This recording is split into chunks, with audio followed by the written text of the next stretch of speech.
ქართული ოცნების მიერ დაინიცირებულ ცვლილებებს 20-მდე არასამთავრობო ორგანიზაცია ეხმაურება, რომლის მიხედვითაც უცხოეთიდან საქართველოში გრანტის მისაღებად მთავრობის თანხმობას სავალდებულოს ხდის. მესამე სექტორის შეფასებით ცვლილებების მიზანი მედიისა და სამოქალაქო საზოგადოების საქმიანობის შეწყვეტას ემსახურება. მათივე შეფასებით საკანონმდებლო ორგანო ცდილობს ქართველ ხალხს ჩამოაშოროს მეგობრების მხარდაჭერა და დაუცველი დატოვოს ყველა ის პირი, ვისაც არასამთავრობო სექტორის წარმომადგენლები მხარდაჭერას უწევენ.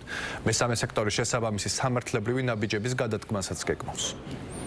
ისინი ამ პოლიტიკაზე უარს არ ამბობენ, ძალიან ხშირი განცხადება.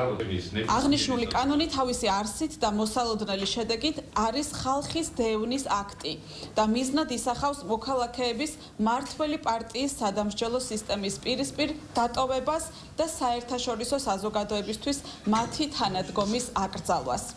ქართული ოცნების ეს ინიციატივა არის საქართველოს სამოქალაქო საზოგადოების და ხალხის დახმარების სისტემის განადგურების სტრატეგიის გაგრძელება. ქართული სამოქალაქო საზოგადოების წარმომადგენლები, რა თქმა უნდა, წინააღმდეგობას გაუწევთ ქართველი ხალხის დევნის აქტს, რა თქმა უნდა, გავაგრძელებთ ჩვენ საქმიანობას და გავაკეთებთ ყველაფერს იმისთვის, რომ ის ადამიანები, რომლებიც ჩვენს სოლიდარობას ეძებენ, ამ სოლიდარობას ნახავენ და ჩვენ დარწმუნებულები ვართ, რომ ჩვენ ამ ბრძოლას მოვიგებთ.